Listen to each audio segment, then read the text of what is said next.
Hello again. Welcome back to my channel, Classical ESL. I just wanted to check in and give a little update on a small experiment that I've been conducting. I'm sure you've noticed that Italki has recently come out with 3 new features: vocabulary, quizzes, and podcasts. These new features are pretty self-explanatory and intuitive.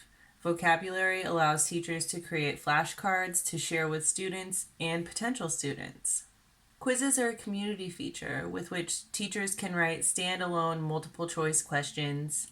There's also a newer option to make quiz sets, which is just a few related questions strung together, but I haven't tried that feature yet. Podcast, as its name suggests, is a way for teachers to distribute audio content. So the real question here: am I the only teacher who's kind of suspicious about all this? I don't want to sound skeptical. I'm not trying to criticize Italki necessarily. It just strikes me as a bit odd. Is this just a way for Italki to get some free teaching content from their teachers? The terms say that the materials are shareable and can be used by anyone once they've been submitted. While I like the idea of giving teachers more ways to create resources and sharing those resources with students and other teachers, I can't help but wonder whether spending time creating these extras will actually result in increased bookings for those teachers who participate. I do love the community aspect though, so I decided to give it a try. I created a podcast episode about ways to choose the right language tutor. I didn't add any music or any bells and whistles, so I guess I could have put a little bit more effort into it, but I did try to make thoughtful, useful content. I also made 3 sets of flashcards on different topics: phrasal verbs, Valentine's Day, and travel. And I wrote 5 questions for the quiz feature. I spread the quizzes out over a few days so that they could reach the maximum number of potential students or users in general. To monitor whether students were clicking on my profile as a result of these new features, I added a question to my placement test questionnaire asking the student how they found my profile. Was it through Italki search, podcast, vocabulary, etc.? I made sure to use the placement test and questionnaire or the conversation lesson questionnaire for every new student who contacted me during this period. Then I opened a few extra slots on Sunday, Tuesday, and Wednesday evenings, and I've just been sitting back and waiting. I uploaded all the materials between January 30th and February 5th, 2022. And now, as I sit down to film this, it's currently March 10th. So it's been almost 5 weeks. Here are the results. 30 people have subscribed to my podcast, but it's possible that more people have listened to it and just didn't subscribe. 14 people in total copied my flashcards. Again, it's possible that more people saw them and didn't copy them.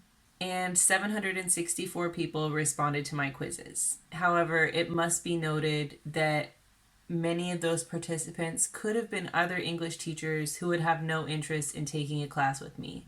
It's hard to know how many of these clicks came from potential students. Honestly, I was kind of hoping for more engagement, but I really wasn't sure what to expect going into this little experiment. During this period, 6 new students booked either a trial lesson or just their first lesson with me as the teacher.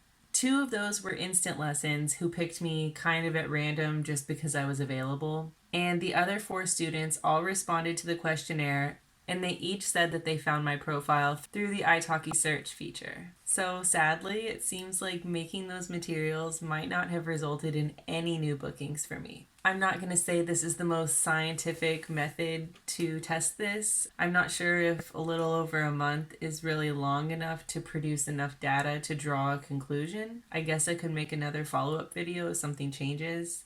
You could also probably argue that I didn't make that many materials. I didn't want to put too much of a time investment into something that I wasn't sure about though. So it is somewhat disappointing because I thought maybe putting in a couple hours to create these extra materials might attract at least one new student. Sadly, it didn't work out this time. I don't regret doing this though. I hope that this little experiment might be informative for other teachers, and the materials that I made are out there, and I hope that the students who are using them are getting some good out of them. But I don't think I'll be making any more random flashcard sets because it just doesn't seem to serve a purpose. Although I will consider using them for regular students because it would be cool to create sets that could be shared among multiple students at the same level. Or maybe I could make seasonal sets like the one I made for Valentine's Day and share them with all of my students, kind of maybe like as a bonus gift. So now I'm also wondering, am I alone in this? Did I just make materials that nobody likes? Are other teachers seeing better returns on their content contributions in terms of bookings? Did other teachers even bother to use these features in the first place? Let me know in the comments what your experience has been with vocab, quizzes, and podcasts. Thanks so much for watching. Make every class your best class. Bye!